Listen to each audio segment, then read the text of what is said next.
Fidèles internautes de Guérite TV Monde, bonjour. Mercredi 22 février 2023, voici la manchette de Matin Libre. Drame de Dassa, ces zones d'ombre à élucider. Des députés démocrates interpellent le gouvernement. À ce jour, quel bilan humain peut-on faire du drame de Dassa étant donné que dans le lot des personnes hospitalisées, il y en a qui sont décédées à la suite de leurs blessures. Près d'un mois après, quel est le nombre total de morts enregistrés liés directement à ce drame qui a tenu tout le peuple béninois en émoi? Sous l'effet de l'émotion, des décisions ont été prises, mais plus le temps passe, des zones d'ombre persistent au sujet du drame de Dassa, lesquelles nécessitent que le ministre de la Santé prenne la parole pour faire un bilan définitif, situer les responsabilités et annoncer les mesures prises pour éviter à l'avenir de pareils drames. L'ensemble des questions qui restent sans réponse ont été recensées par le parti d'opposition Les Démocrates.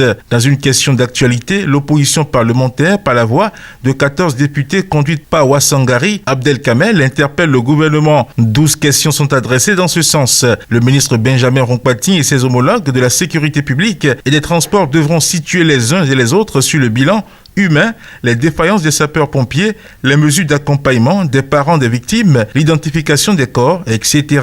Affaire Tiens DSCOM, Evra Sosoupe écrit à talent. Le contenu de cette lettre est à lire à la page 3 de votre quotidien.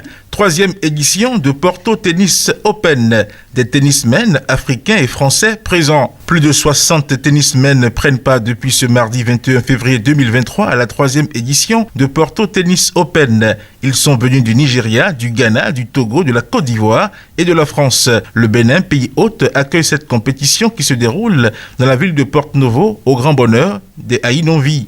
Toujours au Desk Sport, 23e édition des championnats nationaux de Scrabble. Les Scrabbleurs attendus à Lokossa. La ville de Lokossa abrite du 23 au 26 février 2023 la 23e édition des championnats nationaux de Scrabble. À ce rendez-vous statutaire de la Fédération béninoise de Scrabble, une cinquantaine de Scrabbleurs sont attendus, même si un gros morceau manquera à l'appel. Pour finir à présent, LNB Chance Méga Booster, des heureux gagnants témoignent. Depuis vendredi 17 février dernier, le jeu LNB Chance Méga Booster s'installe sur le trône de gloire des produits de la Loterie nationale du Bénin pour donner 1 million de francs CFA à chaque Béninois tous les jours. Sur toute l'étendue du territoire national, les parieurs se ruent vers le nouveau bébé de la maison du Trésor qui fait gagner 200 000 francs CFA à chaque tirage.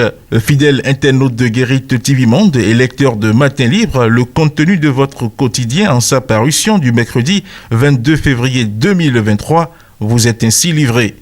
À demain.